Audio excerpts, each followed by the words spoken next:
มื้อ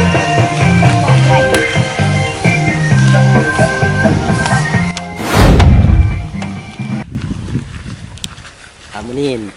เดี๋ยวสิพาไปย่างปลาเนาะมี EP พิเศษรายการย่างปลามือหนึ่งกับจิตฮิวแมนเดี๋ยวน้ำมาเลยโอ้ทำมาพูดทายบนปลาเลยพูดเขาสิย่างไปพูดแหละไหนพูดแหละปลาตัวนี้นี่ปลาอาถรรพ์เนาะปลาดึกดำบรรพ์มีหนึ่งมาแล้ว1,000 ปียังมึงผู้ใดกล้าเข้ามาแล้วมื้อนี้พวกเขา3 คนสิย่างเข้าไปสำรวจแล้วมันมีอย่างแน่เอาตัวรอดเอาชีวิตรอดในป่ามือหนึ่ง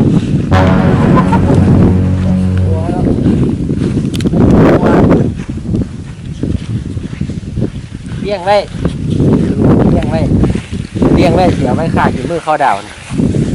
ผู้ใดอยากกินงัวมาเด้อมือข้าวดาวกินงัวขาดเลยอ่ะขาดไปเลย1 2 3 4 5 6 7 8 ตัวมื้อนี้ยังบ่ทันปินมื้อนี้ไปย่างปลากันมื้อนี้ย่างปลามื้อนึงข้าวหลังเนี่ยข้าวดาวอ่ะข้าวดาวที่3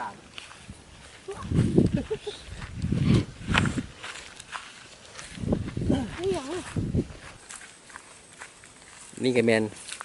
มือซ้ายมือขวาเนาะไผกับอ้อมเป็นอาสาจะมาย่างปลานำไปออกหน้า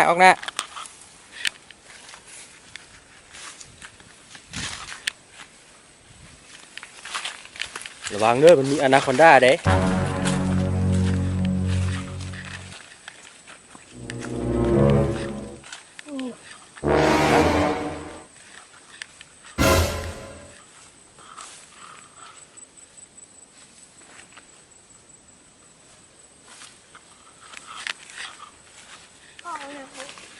ฮะ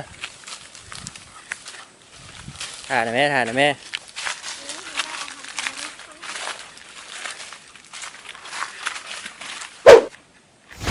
ี่ก็เข้ามาหอดแล้วเนาะอยู่กลางป่าเลยนี่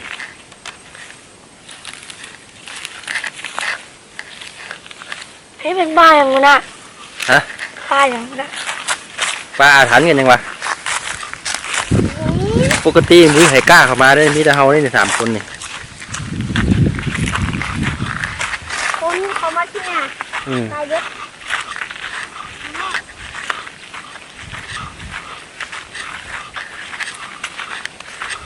เฮ้ยนี่อย่างนี้ด่างนกวะคืออย่างวะ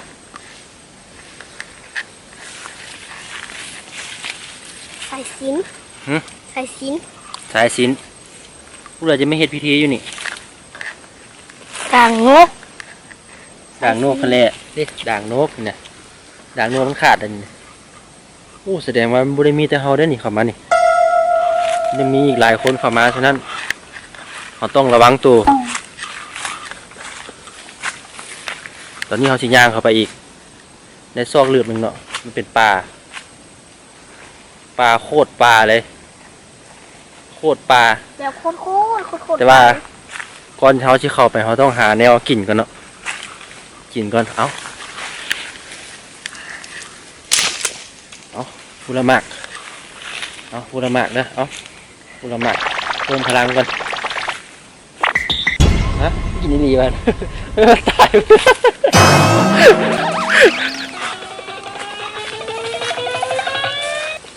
อุ้ยงุ้มโอ้ขึ้นไปดูนู้ซึ่งยังไงโอ้จะเอาใกล้ๆจ้ะมันเป็นงุ้มนะโลกเอามันหอดลายพวกข้างกับซับเป็นไม้ลายก็ไปย่างผมมีปลาอยู่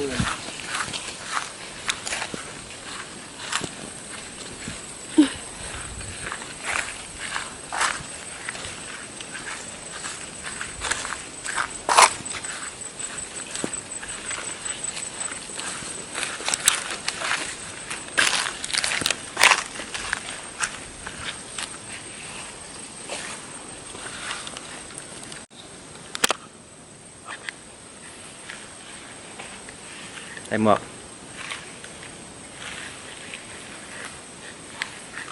เย็นดีขนาดคนมานี่อยู่ในป่าได้นี่โคตรป่าเลย พูดอะ ตอนนี้นี่ย่างเข้ามาจากหนทางแดงอะนะ20 กิโลเมตรขั้นสีออกไปนี่ต้องใช้เวลาย่างจากป่าไปหาทางแดง2 ชั่วโมงแต่ว่าตอนนี้นี่เบิ่งเวลาแล้ว5 โมงแรงแต่ว่าสิบย่างออกไปมื้อนี้สิบย่างออกไปสิโทรให้เขาเจ้าเอารถมารับเอา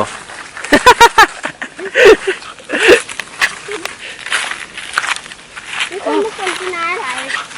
บรรยากาศ เหรอมือครับ ฮะ นี่มีทางเหรอ เอามึงอย่าพูดไทยไหมมึงอย่าพูดไทยไหม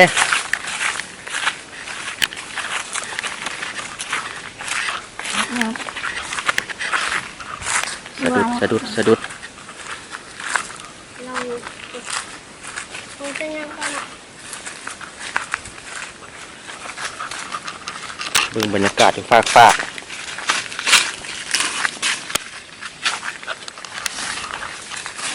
เขียวเลย โอ้ละตีไปครับ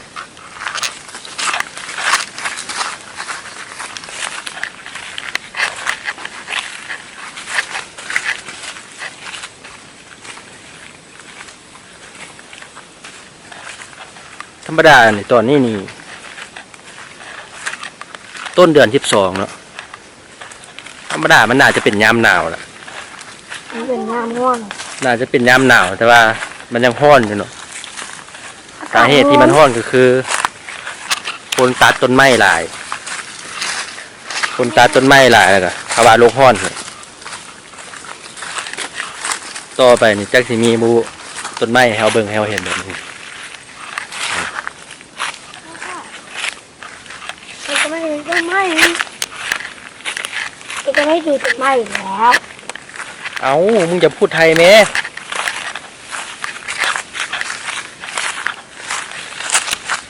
ไม่เขียว คลิปก่อนเดี๋ยวพบกันใหม่คลิปหน้าเนาะคลิปนี้นี่เอาพอประมาณกันเพราะว่ามาเลาะปลาน้อยหนึง